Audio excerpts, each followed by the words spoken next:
Hi Year 13. This lesson we are going to move on with measuring our energy changes, and we are going to use calorimetry to measure the amount of heat energy transferred to a particular substance. Now the substance that we normally transfer the heat energy to in calorimetry is water, but it doesn't always have to be water. Now if you turn in your notes with me then to page 13, you can see that we are told that you can measure the energy change in a reaction using this equation. Now the equation is Q, and sometimes you'll see Q as delta H, but they're the same thing, is equal to MC delta T. Now when I say they're the same thing, we're used to delta H, meaning the enthalpy change, and it does, but in this calorimetry type of calculation, it talks more about the energy change per mole, which is our enthalpy change, but that'll become a wee bit clearer once we've worked through a few calculations. Now I want you to fill in with me on page 13 that Q is the heat energy change, and this will come out in joules. M is the mass of the water being heated up, and we assume that 1 cubic centimetre is equal to 1 gram because the density of water is 1. Then C is the constant, the specific heat capacity, and normally we use 4.12. Sometimes you might see 4.18 or 4.19, but it's normal to use 4.2 joules per gram per degree C. Then this delta T is the temperature change.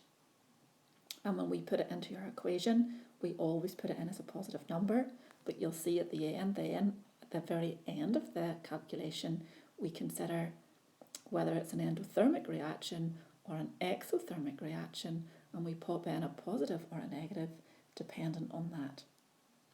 Now, in your notes then on page 13, you'll see that then we've got the molar enthalpy change. And as I said at the start, the molar enthalpy change is what we're used to talking about as delta H, and that's the energy change per mole. So what we're going to have to do then is we're going to have to take this Q, we're going to have to convert it into kilojoules because the molar enthalpy change is always in kilojoules, and then we divide it by the number of moles of fuel if we're burning something, or the number of moles of whatever it is that we're reacting. Now if we go on, working on down page 13 and on to the next slide so that we can take an example so that we can use this equation. Now we're asked to calculate delta H. Now when we're asked to calculate this delta H, we're being asked to calculate the molar enthalpy change. So that is the heat energy change per mole. So the molar enthalpy change for a reaction of 0.21 grams of carbon with air. Now really, when carbon reacts with air, that's a combustion reaction, and we should be all able to work out that when carbon reacts with air, it's really burning to form carbon dioxide. Now it heats up a beaker of 100 cubic centimetres of water from 16 degrees C to 32 degrees C, and we're given this constant C as 4.2. Now there'll be 3 steps in these equations always, or these questions always. Step 1 is to work out the energy that's been released or taken in. We're using this new equation. Q is equal to MC delta T. M is the volume of water in grams, so it's 100. C is the constant, so times 4.2. And delta T is this temperature rise, so from 16 to 32, it's 16 degrees C. Now when we bung all that into our calculator, our answer comes out at 6,720 joules. Now we're asked for the molar enthalpy change. So step 2 always will be to work out the number of moles. Now we're dealing with a solid in the question. We are burning 0.21 grams of carbon. So if we take our 0.21 grams and we divide it by carbon's relative atomic mass, which is 12, we find then that that is 0.0175 moles of carbon. Now step 3 is the very last step. Now this is where we take energy that was released and we divide it by the number of moles to work out the energy released per mole. But we've got to be a bit careful because the energy in step 1 was worked out in joules. But remember, the enthalpy or the molar enthalpy change is always in kilojoules, and this is a step that's commonly forgotten. So we take our 6,720 joules, we divide it by 1,000 to get 6.720 kilojoules, then we divide it by the number of moles that we worked out in step 2. This works out at 384 kilojoules per mole. Then our final step for our final mark is really important. We've got to look back up to the question. We've got to ask ourselves, is this an exothermic or an endothermic reaction? We can see quite clearly that the temperature went up from 16 to 32, so it's an exothermic reaction, and we pop on our negative sign in front of the number at the end to indicate that. Then we're told the actual delta HC or delta H of combustion for this carbon is actually minus 394. So it actually gives out an extra 10 kilojoules per mole of energy.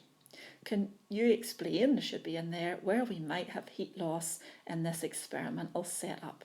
Now this is a common question. The answer is on the screen just now. Heat loss in the experiment really to the air and also in heating up the glass means that normally the experimental value will be a wee bit lower than the calculated value. It's common sense then, what could we do to improve this?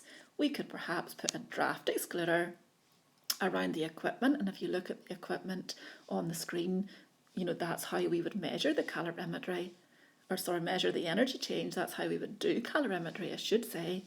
Normally we would have the substance that we're heating up in a beaker, we would have the thermometer in the beaker, we would have a stirrer, then we would use a little spirit burner below that beaker to burn the fuel. So clearly there's going to be lots of heat going into the air, there's maybe going to be some drafts, and we'll have to heat up the beaker. So what we can do then, working on down we could perhaps put a draft excluder around the equipment, or as we'll learn later on in the unit, we could use one of these calorimeters. Now if you look at the little picture of the calorimeter, you can see that everything, all the burning of the fuel is done inside the calorimeter, so there's a much lower potential for any heat to be lost. But we will cover these calorimeters in a wee bit more detail later on. Now, if you turn on over to page 14 then, you can see that we've got our first practical in this unit. Now, our first practical is to determine the enthalpy of neutralization. Now, last lesson we covered the definition for that. Remember, that is the energy change when 1 mole of water is produced in a neutralization reaction under standard conditions. So clearly, if we're going to measure this, we're going to have a neutralization reaction going on. On page 14, we're going to do that reaction with 1 molar hydrochloric acid and 2 molar sodium hydroxide.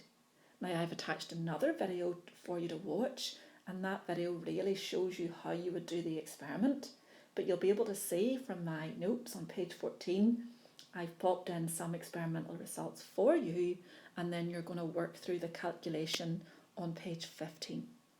Now the calculation is similar to the one that we've just gone through, but the only difference is in step 2, when you're working out the number of moles, we're not using a solid anymore, we are talking about a solution. So we're going to have to use a different equation to work out the number of moles to take that into account. But you'll see on page 15 that I've put that extra step in. If you've got any problems, just send me a wee message, but work through and see how you get on.